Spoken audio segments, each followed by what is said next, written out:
요한복음 19장 28절부터 30절입니다. 신약 182페이지 요한복음 19장 28절부터 30절. 우리 세 줄이니까 같은 목소리로 함께 읽도록 하겠습니다. 같이 읽겠습니다. 시작. 그 후에 예수께서 모든 일이 이미 이루어진 줄 아시고 성경을 응하게 하려 하사 이르시되 내가 목마르다 하시니 거기 신 포도주가 가득히 담긴 그릇이 있는지라. 사람들이 신 포도주를 적신 해면을 우슬초에 메어 예수의 입에 대니 예수께서 신 포도주를 받으신 후에 이르시되 다 이루었다 하시고 머리를 숙이니 영혼이 떠나가시니라. 아멘. 앞뒤로 한번 인사하겠습니다. 멘트를 잘 보내셨는지 모르겠어요. 하늘복으로 가득하시길 바랍니다. 이게 축복하겠습니다. 시작. 하늘복으로 가득하십시오. 아멘. 세상이 주는 복도 물론 중요하겠지만 하늘복이 차야 우리 천국에서도 복을 누리지 않겠습니까? 하늘복은 다른 게 아니고 하나님이 주시는 구원의 은혜, 그리고 하나님이 주시는 기쁨이 하늘복입니다. 평안이 하늘복, 이것들이 가득하길 바랍니다. 우리 지난 주일날 말씀을 나눴는데요, 빌라도에 대해서 2주간 걸쳐서 얘기를 했는데 알고 보면 참 빌라도 말고 불쌍한 사람이 없었어요. 아직까지도 주님 십자가에 못 박히게 한 군중으로 이렇게 죄인으로 이렇게 손가락질 당하고 또 날마다 고백이 당하고 있습니다. 예수님을 십자가에 못 박은 자, 이런 빌라도가 사실 우리가 요한복음을 자세히 살펴볼 때 이 예수의 하나님 되심을 몰랐던 게 아니라는 겁니다. 뭔가 다르다는 걸 느꼈는데 유대인들의 고백을 통해서 들으니 야, 이가 하나님의 아들이라는 사실을 깨닫게 된 겁니다. 근데 문제가 뭐냐면 이 빌라도가 예수가 하나님의 아들이라는 사실을 알고도 구원을 누리지 못했다는 것이 제일 안타까운 일입니다. 여러분, 왜 빌라도는 예수가 하나님의 아들임을 알고도 구원을 받지 못했습니까?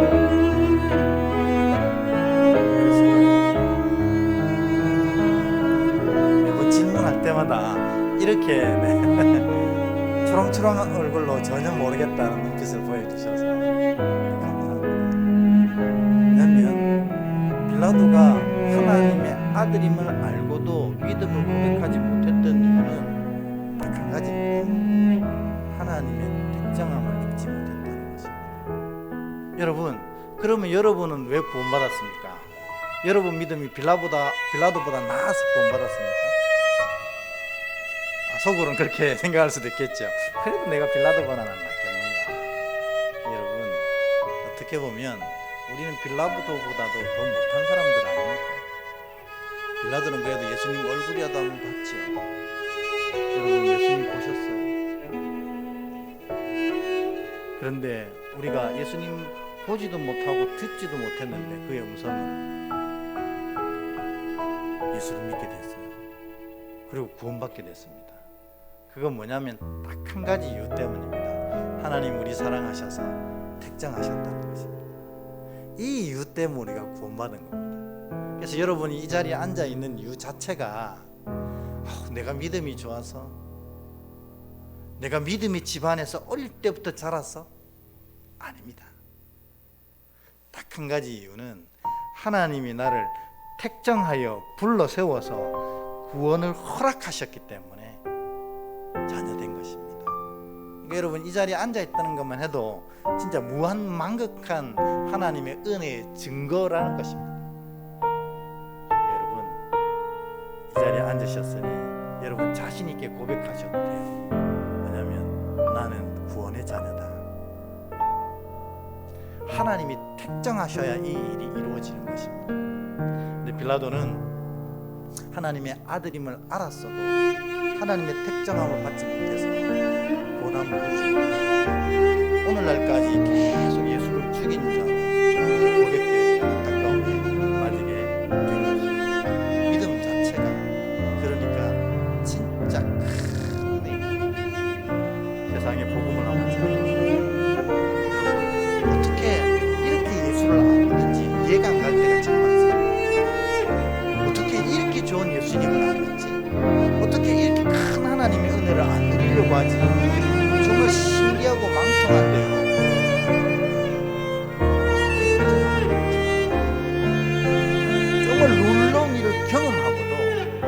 뭐라고 부르는지 아세요? 우연이야. 그런 사람을 너무나 많이 있어요. 하나님이 너를 도우시고 그리고 같은 질병을 얻었어요. 이제 그 질병이 나았어요.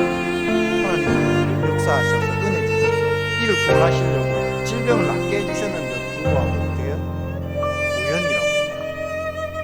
은혜를 받아도 주의 이 택정함이 없으면 은혜로 모르게 되는 거지. 그래서 어쨌든 여러분 그거 하나는 틀림없고 분명합니다. 여러분이 이 자리에 앉아 계시다는 것만으로 여러분이 하나님의 택정함을 했다는 것을 기억하시기 축원합니다. 이런 자들에게 뭘 주신다 그랬어요? 권세를 주신다. 그러니까 실제로 예수를 온전히 믿어 고백하는 자들은 다 하나님의 권세를 누릴 수 있도록 만들어 주셨어요. 그러니까 여러분들이 이 세상에서 무엇을 하든지 예수의 권세가 함께하는 겁니다. 그래서 옛날 찬양에 보면 그런 고백이 있지 않습니까? 예수님 권세, 예수님 권세, 저는 그거 몰랐어요. 어떻게 교만하게 예수님 권세가 자기 권세라고 하느냐, 어릴 때 그렇게 생각했어요. 그런데 보니 어떻게 해요? 영접하는 자, 곧 그 이름을 믿는 자들에게는 하나님의 자녀가 되는 권세를 주셨다고 하셨어요. 그래서 진짜 자녀가 되면 이 세상을 영이 이기고도 남을 믿는 권세를 허락하신다는 거죠. 그러니까 믿음의 자녀들이 능력 주시는 모든 것을 할 수 있다. 이게 진짜 참 고백이다. 그리고 믿음의 자녀는 하나님이 그를 지키셔서 그의 삶을 날마다 이기며 살아갈 수 있게 하신다는 겁니다. 그런데 내 삶은 왜 모양이지? 여러분, 그런 정확한 질문을 좀 하셔야 돼요. 여러분 삶은 왜 그 모양입니까? 왜 우리는 예수님의 권세를 받았는데도 불구하고 그 권세로 세상을 이기고 내 모든 삶의 어려움들을 이기고 날마다 승리의 노래를 부르는 사람이 되지 못하느냐? 무엇 때문입니까? 믿음이 온전치 못하다는 겁니다. 예수를 믿기는 믿는데 이상하게 믿는 거예요. 어떤 게 이상한 거냐면 여기서는 열렬하게 예수님을 믿어요. 주의 전에서는. 근데 저기 나가면 예수 까맣게 잊고 산다는 겁니다. 여러분, 사실은 여기서 믿었던 예수를 더 열렬하게 믿어야 될 곳은 저 삶의 현장이거든요. 왜냐하면 여긴 사실 온실의 화초잖아요. 이 은혜 가운데서 우리가 은혜를 누리는 곳이에요. 이곳은 물론 교회가 뜻하지 않게 어려움을 당하고 힘들 때도 있지만 그것은 교회가 잘못하고 있기 때문에 그래요. 원래 여기는 은혜의 장중 가운데 있는 정말 화초 같은 자리입니다. 그러나 저 세상에 나가면 어떻습니까? 마귀 권세가 장악하고 세상의 악한 원리들이 움직여 나가고, 여러분 신문을 보십시오. 얼마나 많은 죄악들이 판을 치고 있습니까? 차마 눈 뜨고 읽을 수 없을 정도로 파렴치한 일들로 세상이 가득 차고 있습니다. 그러니까 믿음이 다 열렬해지려면 거기서 해야 됩니다. 거기서. 그리고 거기서 우리가 믿음을 세워가면 이길까요? 질까요? 네, 반드시 이기게 되어 있는 것입니다. 아멘. 지면 믿음이 이상합니다. 사단의 게임에 빠져서 믿음을 여기서 역사 안 할 거야 라고 생각합니다. 천만에 그렇지 않습니다. 이 세상에 이 엑소시아를 가진 존재는 딱 두 존재밖에 없어요. 하나는 하나님, 그리고 하나님을 믿는 자녀. 이 두 존재가 엑소시아, 이 세상을 다스리는 권세를 가진 자들.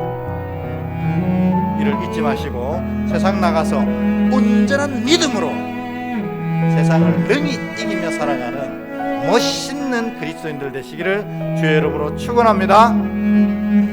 그리스도인은 세상에서 지지 않아요. 세상에서 지고 있으면 여러분 믿음을 다시 점검하시고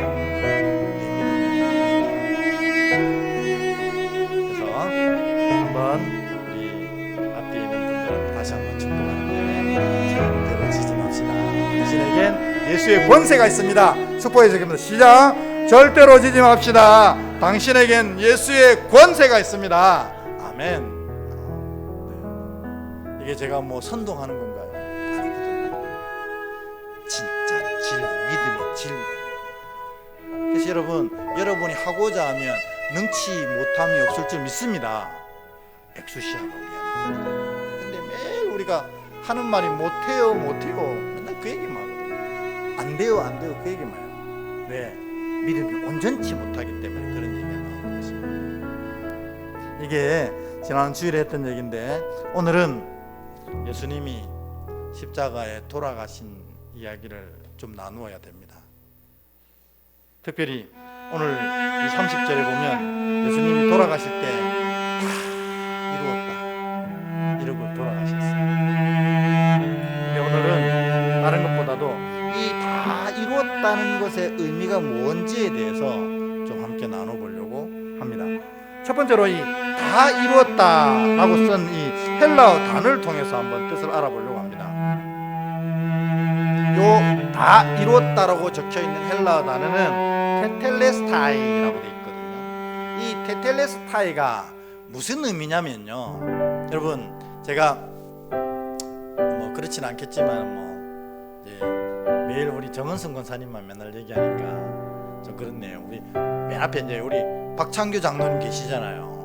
제가 박 장로님한테 급해가지고 장로님 100만 원만 빌려주세요. 그래서 장로님이 아이고 얼마나 급하면 나한테 돈을 빌리러 오겠나 싶어서 100만 원을 빌려주셨어요. 제가 이 100만 원을 급한 일에 다 잘 쓰고 다시 이 100만 원을 다시 만들어서 권사님께 드립니다. 그리고 나서 내가 권사님한테 확인받는 게 뭔지 아세요? 테텔레스타이. 권사님 다 갚았습니다. 이게 테텔레스타이. 그러니까 내가 가지고 있는 빚을 완전히 다 갚았다는 선언이 테텔레스타이, 다 이루었다라는 단어의 원래 의미라는 거예요. 그러니까 예수님이 지금 십자가에 돌아가시면서 테텔레스타이 하고 돌아가셨는데, 이 말이 뭐냐면 이제 빚을 다 갚았다 이렇게 하고 돌아가신 거예요. 그럼 예수님이 무슨 빚을 그렇게 지셨길래 돌아가시기 직전에 빚 다 갚았다 하고 소리치며 죽으셨어요? 예수님 빚인가요? 예수님이 이 십자가에서 갚으신 빚은 예수님이 지신 빚이 아니고 누가 진 빚이에요? 눈치를 보니 여러분 같죠, 그죠?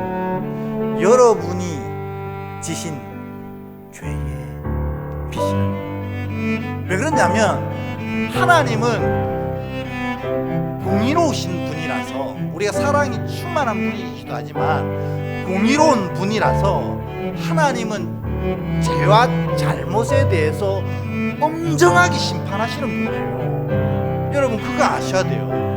구약의 하나님을 보면 어떻게 해요? 뭔가 자녀들이 조금만 잘못하면 하나님이 바로 징계하시잖아요. 그건 하나님의 성품 때문에 그래요. 하나님은 사랑이 충만하시기도 하지만 공의로우셔서 자녀들이 잘못 살아가는 것들에 대해서 꼬박꼬박 지적하시고 그에 응당한 노력을 하십니다. 그런데 오늘 이 예수님 앞에 서 있는 이 자녀들에서 그렇게 하지 못했어요. 왜 그럴까요? 이거를 이 자녀들에게 그 죄값을 지게 하면 견딜 사람이 하나도 없는 거예요. 왜냐하면 이거는 죽음으로밖에 갚을 수 없는 거예요. 하나님 마음을 아프게 한 죄, 하나님의 뜻을 저버리고 자기 마음대로 행동한 죄, 이런 것들을 다 모으니 죽음으로밖에 갚을 수 없는 거예요. 그러니까 하나님이, 이 공의의 하나님이 우리의 어리석음의 죄에 대한 벌을 줘야 되는데 이 벌을 못 주고 참으시니까 이게 뭐가 됐냐면 빚이 된 거예요. 근데 이 빚이 차곡차곡 쌓여서 전 인류가 절대로 구원받을 수 없는 상황까지 가게 되어 예수께서 십자가로 당신의 보혈과 생명을 바쳐서 이 빚을 다 탕감하신 거예요. 그래서 주님이 하나님한테 하시는 얘기예요. 하나님, 이제 빚 다 갚았습니다 하고 선언하시는 거예요. 그러니까 이 선언을 통해서 여러분이 하나님의 구원을 누리게 된 것이라는 겁니다. 그러니까요, 이 다 이루었다는 이 말 앞에 여러분의 구원과 생명과 하루하루가 얼마나 소중한지를 깨달아야 된다는 거예요. 여러분, 세월 참 빠르죠. 얼마나 빠른지. 일주일이 훅 가버려요. 한 달도 훅 가버리고, 지금 2023년도 송구영신 예배 드린 것 같은데 곧 2월입니다. 그런데 세월이 빠른 것하고 세월을 허비하는 것하고는 다르다는 거예요.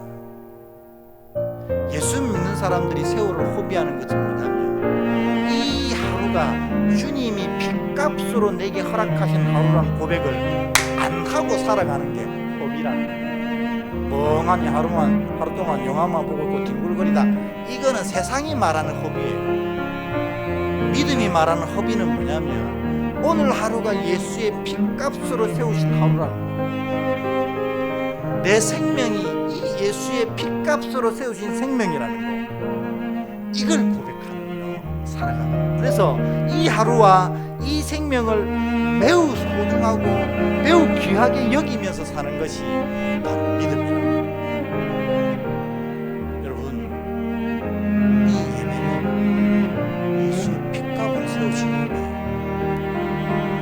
이 예배가 바로 소중한 거예요. 왜냐하면 그분이 십자가에 우리의 죄를 다 감당하지 않았으면 이 예배를 하나님이 받으실까요? 안 받으실까요? 안 받으시는 거예요. 죄인들의 예배, 그게 뭐예요? 근데 주님이 빚을 다 감당하셔서 우리가 지금 죄 없는 자로 하나님 앞에 여겨지는 거예요. 그래서 이 예배를 통해서 하나님 우리를 만나 주시는 거예요. 죄 있는 자들은 하나님 만날 수 없습니다. 근데 예수가 그 십자가를 통해서 우리의 죄를 도말하셨기 때문에, 우리의 죄값을 다 지셨기 때문에 우리가 그 은혜로 의지하여 담대히 보좌 앞에 나가는 거예요. 여러분의 생명도 그렇습니다. 영 죽을 수밖에 없는 거예요. 근데 주님이 이 생명을 허락하셨고, 이 육적인 생명이 끝나면 우린 또 뭐가 시작돼요? 영생이 시작돼요. 그걸 주님이 이 십자가에서 그 모진 고난과 수모와 고통과 생명을 다 부어서 다 갚았습니다 하면서, 여러분, 나를, 내 생명을, 내 하루를 매우 소중히 여기서, 그리고 내 것만 그런 게 아니고 옆에 계신 저분의 생명도, 저분의 시간도 주님이 원하신 생명이고 시간이라는 것. 이런 고백으로 사는 것이 바로 이 다 이루었다 앞에서 고백하는 믿음의 자녀의 고백이라는 것입니다. 그래서 여러분, 이 하루가 결코 의미 없거나 싼 하루가 아니라는 겁니다.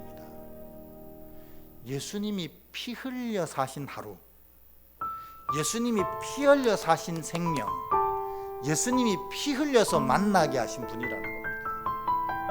이거를 하도 고백하는 것이 십자가의 자녀의 첫 번째 고백이라는 거예요.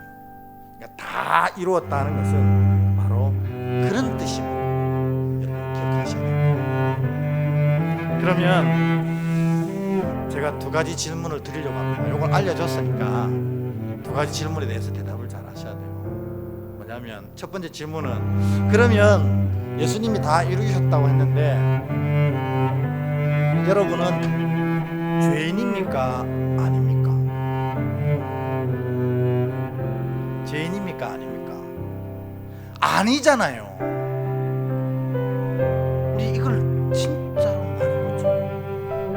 예수를 구주로 고백하고 십자가를 통해서 그 모든 죄값이 다 도말된 사람은 죄인이 아니라니까요. 여러분, 예를 들어서 어떤 사람이 살인을 했어요. 징역 10년 받고 복역을 하고 나왔습니다. 그러면 이 사람은 죄인인가요, 아닌가요? 안 죄인입니다. 죄값을 다 줬으니까. 근데 우리는 뭐예요? 죄값 다 지고 왔는데 죄인, 살인자, 살인자, 이건 옳지 않아요.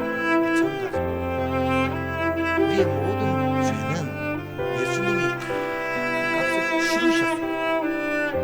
그러니까 우리가 믿음이 좋은 분일수록 이런 기도를 많이 하거든요. 이 벌레 같은 죄인이 또 주님 앞에 섰습니다. 이렇게 얘기를 해요. 사실 그 엄밀하게 얘기하면 그 틀린 고백이에요. 벌레 같은 건 맞아요. 그러나 죄인은 아닙니다. 왜냐하면 주님 우리 죄를 다 씻으셨기 때문에. 그러니까 여러분 착각하면 안 됩니다.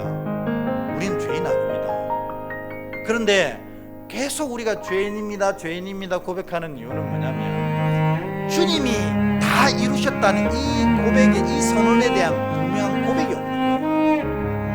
그러니까 주님이 나를 위해 십자가 지셨지만 난 그래도 죄인이야. 이러니까 사단이 탁 여러분이 예수를 완전히 고백했어요. 여러분 죄인 아닙니다. 그걸 기억하세요. 근데 매일 기도할 때 이 죄인 이렇게 하면 잘못된 얘기예요. 주님의 십자가를 우습게 얘기해요.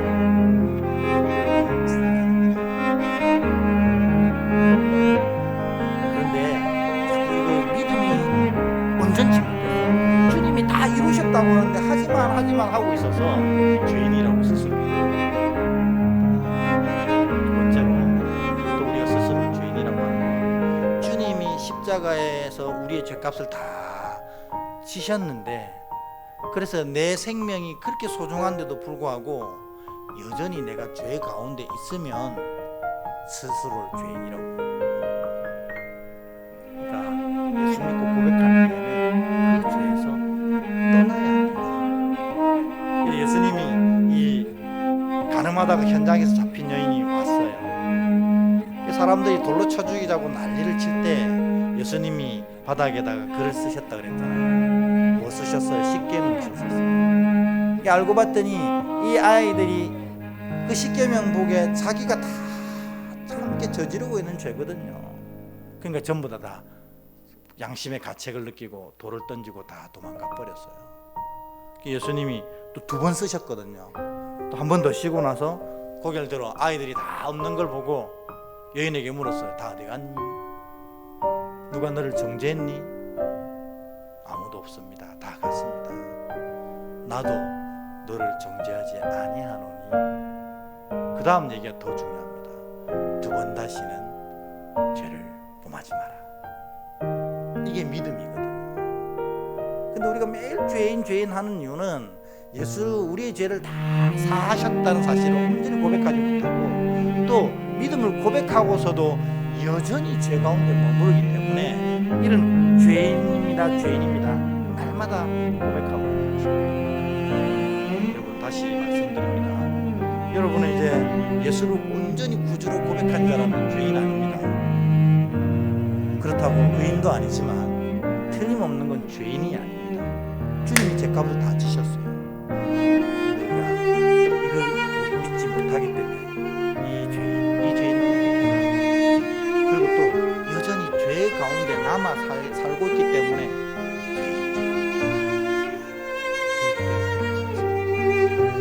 여러분은 죄인이. 두 번째 질문 하나 하겠습니다. 그러면 아까 예수를 믿고 나서 여전히 죄 가운데 있는 이 사람들은 어떻게 됩니까? 궁금하지 않습니까? 어떻게 됩니까? 그러려면 죄에 대한 정의가 분명해야 됩니다. 여러분, 죄가 뭡니까? 예수님이 우리 요한복음 할 때 다 배웠어요. 요한복음 강의 때. 죄가 뭐죠? 예수님을 떠나는 게 죄예요. 나머지는 뭡니까? 잘못입니다. 우리가 저질른 모든 잘못은 다 어떻게 돼요? 용서함을 받습니다. 그러니까 뭐 잘못했다고 뭐 교회 떠나고 내 같은 사람이 교회 못 나간다 하고 그것만큼 바보스러운 얘기는 없습니다. 잘못은 다 용서하고 있습니다. 문제는 죄의 문제입니다. 근데 죄가 뭐냐면 주님을 떠난 게 죄예요. 그러니까 예수를 믿고 나서도 주님을 떠난 것이 죄지 용서할 수 없는 죄. 예수를 알고 예수를 믿고 나서 주님을 떠난 거예요. 그러나 예수 안에 있으면서 저지르는 어리석음들은 주께 고백하면 용서해 주신다. 대신 주님이 두 번 마음이 아프셔요. 이 십자가에서 그 고통 당하시면서 우리의 죄를 다 도말해냈는데, 그리고 이제는 두 번 다시는 죄를 짓지 마라 이렇게 선언했는데, 예수를 알고 예수를 믿고 예수 안에 살아가면서도 또 여전히 계속 똑같은 죄를 저지르고 있는 거예요. 잘못이죠. 똑같은 잘못을 저지르고 있는 거예요. 그러니 주님이 이것을 위해서도 또 아파하셔야 돼요. 여러분 그걸 아셔야 됩니다. 여러분의 잘못 때문에 주님이 또 아파하셔야 된다는 사실. 그러나 그것은 용서됩니다. 주님 용서하십니다. 문제는 주님을 떠난 것이 죄라는 것입니다. 이것이 다 이루었다는 것의 분명한 고백입니다. 다시 한번 말씀드릴게요. 주님이 다 이루셨어요. 여러분의 죄는 있다 없다? 없어요. 주님이 다 지셨는데 뭐 아직도 죄인이라고 하고 있어요. 주님 믿는 자들은 이제 죄가 다 사라졌습니다. 주님 떠나지 않는다면. 그런데 주님 안에 있으면서도 잘못을 저지를 때가 있다는 겁니다. 그것은 주님 용서하십니다. 대신 주님 그것 때문에 두 번 아파하셔야 된다는 거. 여러분 그거 기억하셔야 돼요. 그래서 우리가 주님 안에 있지만 잘못을 범하지 않으려고 쓰는 내 어리석음 때문에 주님이 두 번 아파합니다. 그것 때문에 구원 못 받는다, 천만의 말씀입니다. 구원은 주님이 이미 다 이루셨어요.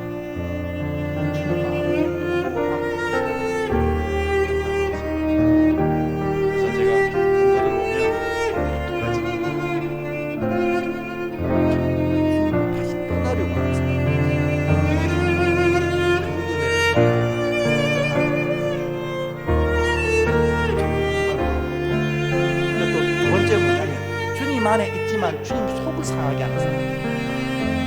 여러분은 누구십니까? 이게 다 이루었다는 주님 앞에서의 고백이라는 거예요. 두 번째로 이 다 이뤘다가 그런 언어적인 의미가 있다면 신학적인 의미가 있어요. 이건 좀 빨리 해볼게요. 신학적인 의미가 뭐냐면 다 이루었다. 뭘 다 이룬 거예요? 하나님의 뜻을 다 이뤘습니다. 하나님 뜻은 뭐예요? 결국 우리의 구원입니다. 이 구원은 언제부터 작정됐다고 전에 제가 설교 때 얘기했어요.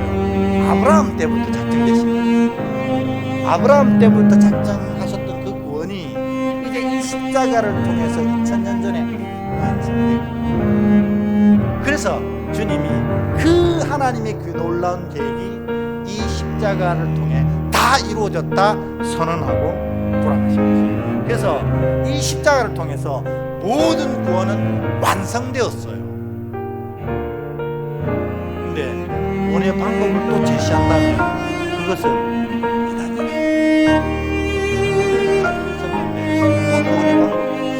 이 주님이 이루신 십자가를 믿고 고백하는 모든 자는 이미 그 구원의 백성이 된 겁니다.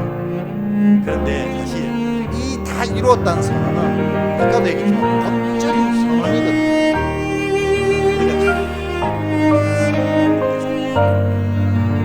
완성됐다. 그런데 이 구원이 실제적으로 우리 삶에 온전히 누리는 상태가 되려면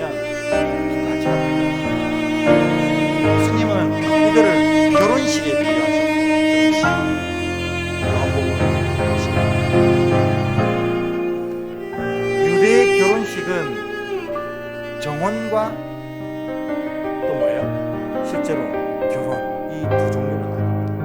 약혼, 정혼, 결혼 뭐 정확하게 이렇게 나뉘겠지만 정혼과 결혼으로 나눕니다. 정혼은 뭐냐면 아주 어릴 때 했던 약혼을 성인이 되어서 두 사람이 고백을 하는 거예요.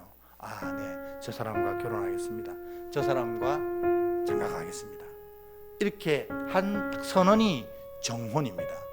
여기서 이미 두 사람은 법적으로는 부부입니다. 근데 유대인들은 그 정혼식을 거행하고 나서 같이 살지 않아요. 또 각자의 집으로 돌아갑니다. 그리고 나서 하는 게 뭐냐면 이 결혼식에 대한 준비입니다. 이 기간을 뭐라고 그러냐면 유대인들은 정결의 기간이다 이렇게 얘기합니다. 그러므로 우리도 예수님이 십자가를 통해서 우리의 구원을 다 완성하셨다 선언하셨습니다. 그런데 이 십자가의 놀라운 구원의 은혜를 우리가 누리게 되려면 첫 번째 단계가 뭐냐면 이 정결의 기간이 필요하다. 그럼 우리도 어떻게 됩니까? 신부에 합당한 예수님과 이제 부부로 살아간 이 믿음의 고백이 준비되어 있는 거예요. 결국 이 정결은 한마디로 얘기하면 믿음입니다. 그래서 예수님의 이 구원의 선포가 우리의 것이 되어서 우리가 삶 가운데 그 구원의 은혜를 풍성히 누리려면 첫 번째로는 이 정결한 믿음을 준비해야 됩니다. 그러니까 이 정결한 믿음이란 뭐냐면 온전한 믿음, 100%의 믿음을 말합니다. 여기서만, 요 안에서만 통용되는 믿음이 아니고 세상에서도 선포되는 믿음, 세상에도 이 엑수시아를 선포하는 믿음, 그게 믿음이에요. 그 믿음이 있을 때 이 선언이 우리의 삶에 온전히 부어지게 되는 거예요. 그러므로 제가 이런 질문을 할 수 있어요. 여러분은 진짜 구원에 합당한 정결함을 가지고 계십니까? 이 말은 무슨 말이냐면 이 구원을 주님께서 이루셨음을 믿습니까? 라는 뜻이에요. 여러분, 제가 한번 질문해 볼게요. 이런 의미라는 걸 기억하시고, 여러분 정말 십자가 앞에 정결하십니까? 그게 무슨 말입니까? 십자가의 은혜를 믿느냐? 우리가 정결하지 않다는 뜻은 무슨 말이냐면 그 십자가가 완성한 은혜를 안 믿는 거예요. 여러분,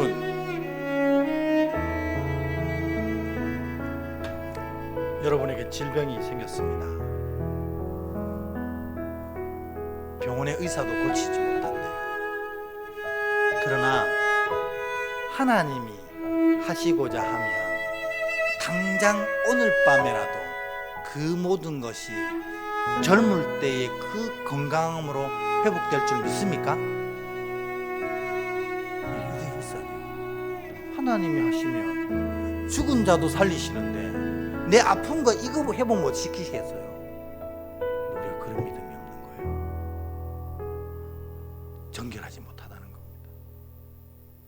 그러니 구원은 선포된 구원이 우리 안에 자리하지 못합니다. 여러분, 이 정결이 얼마나 중요한지 아시겠죠? 우리 믿음이 정결하지 못해요. 하나님이 우리 집에 정말 엄청난 일이 일어났습니다. 뭐 예를 들어 우리 아닌가 하면 이제 돈이니까 한 200억의 부도를 받았어요. 200억. 한 번도 세보지도 않았고 써보지도 않았는데 저는 공을 200억의 부도를 맞았어요. 그러나 주님이 이 부도를 막으시면 내일 아침에 이 모든 것이 원래의 자리로 다 돌아갈 줄 믿습니까? 이게 순결한 믿음입니다. 이걸 정결이라고 하거든요. 우리가 예수를 믿으면서도 이런 정결함이 없어요. 그러니까 정결하지 못한 믿음을 우리가 가지고 있습니다. 주님이 하시면 지금 이 순간이라도 이 하늘을 열어서 이 우주가 다 어떻게 되어지는 걸 보여주시는 겁니다.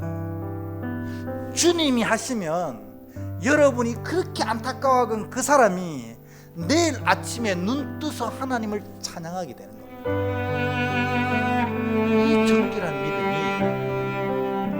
십자가의 구원에 서는 앞에 필요한 신부의 첫 번째 준비. 우리가 믿음이 전개되죠. 이제 이 의미를 분명히 알았으니까 여러분 믿음을 정결하게 세워가시는 참 믿음의 백성 되시길 축원합니다. 이게 믿음입니다. 모든 것이 다 가능합니다.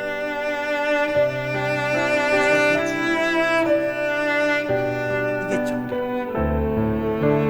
그럼 두 번째, 정결함이 갖추어지면 나중에 신랑이 신부를 데리고 와서 진짜 결혼식을 하거든요. 메인 결혼식을. 그리고 나면 두 남자 여자가 이제 정말 결혼식 후에 합방을 합니다. 하나 되는 그것을 거룩이라고 합니다.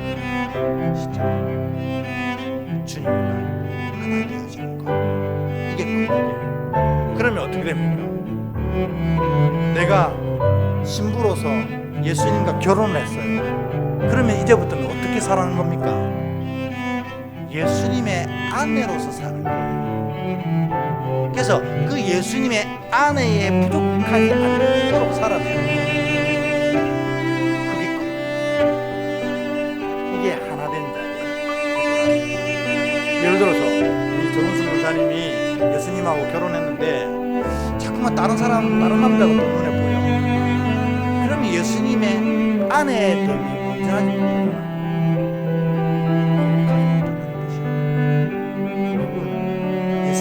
아내로서 합당한 삶을 살아내는 것입니다. 이것이 예수님의 아내로서 합한지 합하지 않은지를 구별해야 되는 작업이 거룩이거든요. 이 거룩이 완성되어질 때 그 은혜가 그러니까 제가 여러분에게 이런 질문을 합니다. 당신은 거룩하십니까? 이런 질문을 한다는 건 뭐냐면 예수님의 신부가 되었어요. 남편의 마음이 속상하지 않도록 살아가고 있는 신부냐는 거예요. 남편이 돈을 벌어다 줬는데 도대체 이 돈이 어디로 가는지 집에서는 표가 하나도 안 나는데 돈이 하나도 없어요. 그리고 낮에 연락해보면 항상 핸드폰이 꺼져 있어요. 도대체 낮에 누구를 만나고 다니는지 모르겠어요. 때로는 밤늦게 들어와요. 이것이 거룩하지 못함이라는 거예요. 주님의 신부로서 합당한 모습을 갖추는 것, 이게 거룩입니다. 이게 하나된, 이게 결혼식을 완성한 자, 그 구원의 은혜를 풍성히 누리는 자의 두 번째 모양이라는 겁니다. 그러니까 예수 믿는 사람들은 이 두 손에 이게 딱 쥐어집니다. 믿음을 다 가지고 있는 자들은 첫 번째로 정결함, 그리고 거룩함, 이것이 다 이게 뭔지 아세요? 정결함은 온전한 믿음을 말합니다. 그러니까 다시 얘기하면 정결한 믿음, 거룩함은 예수님의 신부에 합당한 삶. 여러분 정결하고 거룩하십니까? 그렇게 살아야 돼요. 주님이 우리를 구원하셨어요. 그래서 우리를 구원하시면서 함께 주신 우리에게 권세 주셨어요. 그래서 우리는 이 믿음으로 세상 모든 것을 이길 수 있는 힘이 이미 주어져 있어요. 이 정결한 믿음을 수용하십시오. 왜 자꾸 안 된다고 하세요? 왜 자꾸 못한다고 하세요? 정결하지 못한 믿음. 주님이 함께 하시면 다 할 수 있어요. 그리고 그 신랑 되신 예수님께 합당한 아내로서의 삶을 바로 세우고 그게 어려워요. 신랑 부끄럽지 않게 살아가는 아내가 되는 어려워요. 그게 어렵다면 정말 그 신랑을 사랑하는 이것으로 말씀을 마치고 찬양하며 기도하려고 합니다. 왜냐하면 주님이 다 감당하셨어요. 그리고 다 이루어졌다고 선언하셨어요. 그래서 여러분은 이제 죄인이 아닙니다.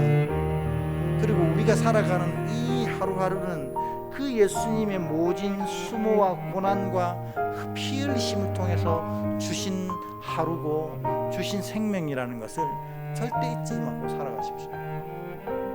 두 번째로 이제 구원을 선언하셨어요. 이 선언이 우리께 되려면 우리가 정결한 믿음을 가져야 됩니다. 그리고 뭐예요? 신부에 합당한 태도를 가져야 된다는 거예요. 그렇게 사셔서 주의 큰 은혜가 여러분에게 부어서 복된 자 되기를 축원합니다. 그 은혜가 뭔지만 읽고 말씀 마치겠습니다. 요한복음 20장 21절부터 22절입니다. 요한복음 20장 21절 22절 같이 한번 읽겠습니다. 시작. 예수께서 또 이르시되 너희에게 평강이 있을지어다. 아버지께서 나를 보내신 것 같이 나도 너희를 보내노라. 이 말씀을 하시고 그들을 향하여 숨을 내쉬며 이르시되 성령을 받으라. 아멘. 이렇게 정결한 믿음으로 하나님 앞에 서고 정말 순결한 거룩한 신부로 하나님께 서면 하나님이 그 사람들에게 평강을 허락하신다는 거예요. 평강은 우리 성경에 나오는 평강은 뭡니까? 주님이 지키시는 샬롬을 얘기하잖아요. 아무도 건드릴 수 없어요. 하나님이 지키시는 사람들. 두 번째로 또 성령을 우리에게 부어주시는데, 여러분 요 요한복음 20장 22절에 이 사건은 성경 전체를 통해서 딱 두 번 있었어요. 첫 번째가 언제 있었어요? 창세기 2장 2절에 보면 하나님이 인간을 만드시고 나서 흙으로 짓고 부어주셨어요. 그리고 이 요한복음 19장 20장 22절에 또 다시 창조하신 거예요. 근데 이번 창조는 완전 이전 것은 지나갔으니 보라 새 것이 되었도다 하는 그 놀라운 창조물 되게 하신 것입니다. 진짜 내가 정결한 믿음 가지고 거룩한 신부로 살아가는 이 평강과 성령의 재창조의 은혜가 이 삶에 가득 부어지게 되는 것입니다. 여러분이 그런 놀라운 백성 되시기를 주 여러분으로 축복합니다.